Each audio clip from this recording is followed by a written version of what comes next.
Hello, this is X.Killer and welcome back to another Runescape Top 10. Today we are going to be looking at the top 10 Runescape scams. Number 10. The player-owned house kicking scam.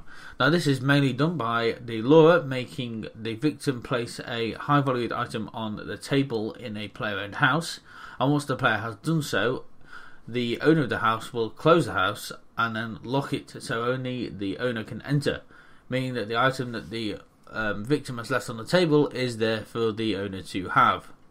Rip party hat. Number 9. The Grand Exchange Limit Scam. Now this is one where someone will stand in Grand Exchange and say, will somebody buy me 10,000 lobsters, for example, as they have hit their limit. What they are really trying to do is get you to buy their lobsters which they can't sell. So the unknowing victim will go buy the lobsters and the other person that will log out on them. Even though sometimes I have done this and people have legitimately brought them off me. So 50-50 on this one. Number 8. The Black Plate Skirt Scam. Now this is only really effective in old school RuneScape or back in the day RuneScape, as in RS3 it is not really possible, as the Black Plate Skirt looks nothing like a Varrock's chain skirt. But back in the day they looked very, very similar.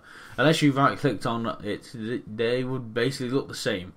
How this one works, instead of putting a Varrock's plate skirt up when selling a Varrock's set, they would put up a black plate skirt instead of Varrock's plate skirt, basically making the person who sold the set a lot richer than they would have been. And plus they get to keep the skirt, so yeah, sneaky one this one. Number 7. Real world trading. Now this is probably one of the most commonly done things on RuneScape, besides training of course. There are a lot of people who do go out and buy and even sell their own RuneScape gold for real life money. Now the way this works is you will go to any of the numerous websites there is out there, buy the in-game gold for a set amount of cash, and then the gold is delivered to you. Unfortunately, some of these sites are not very good and all legitimate, and they will just steal your money and you will not receive your gold. Be careful. Number 6. The phishing scam. Now this is also a very common one, especially with online gaming accounts, especially RuneScape of course. So what this one does, somebody will create a very convincing fake login page for, in this case of RuneScape. They will send the person in a link, or I don't know, from a YouTube video for a giveaway, and ask the person to log in. As soon as they do, they will be redirected to the real RuneScape homepage, in which their details have just been sent to the person who is phishing them, and they now have your account details. Don't fall for this one. Number 5. The goodie bag scam. Now of course this wasn't always a scam, but 98% of the time it was. This would involve a player standing in the Grand Exchange saying goodie bag for a set amount of money depending on what the prizes ranged from. So if you were doing a low one where it was like, I don't know, bronze was the best, you could do a 10p GP bind, even though no one did this. Or say if you were doing one that included part tax, you could do say 10 mil ago or 100 mil ago, for example.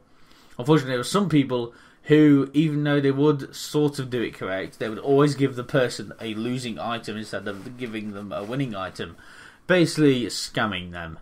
So be very careful. Of course this is now banned in RuneScape, but it still was a very, very good one. Number 4. Armor trimming. Now this is where a player would go around and claim to be able to trim any armor in RuneScape, which of course we all know this is impossible. Even though some people did unfortunately fall for this and traded over their hard-earned armor only to have it stolen from them. Number 3. Money doubling. Now this is something which is very, very prominent in RuneScape at the minute, especially in old school RuneScape. This is where somebody will stand in Grand Exchange, offer to double your money in 2 trades. Yeah, no, that doesn't shout scam at all. So basically one person will put in say 100k and then accept the trade, to the scammer or legitimate person depending will get all the money, and then they were supposed to trade back the double the amount.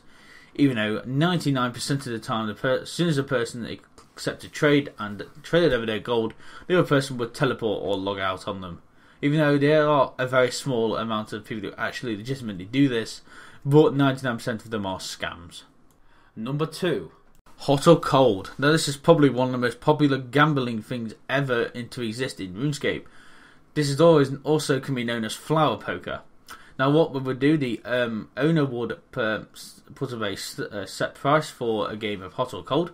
The player would then say hot or cold, and depending on what colour the owner put down, they would either win or lose.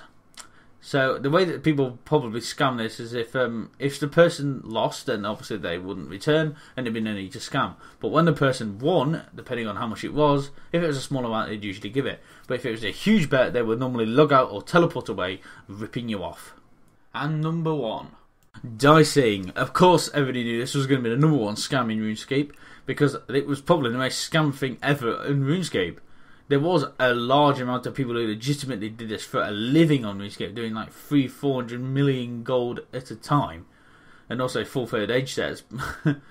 So the reason that this was probably scammed the most is due to its popularity, and the way that people were scammed by this is by just playing the game as it would be, where they would the owner would throw a dice, and if it was over 55, the player would win. Even though most of the time when somebody won, they were logged out on and lost their shares. Okay, so that is it for this episode. So if you enjoyed, don't forget to punch the like button, leave a comment down below, or subscribe if you're new to the channel. Also, most from me on Twitter, link down below as always. So last thing to say, thank you so much for watching. I have been X.Collects, and I will see you all next time. Goodbye for now.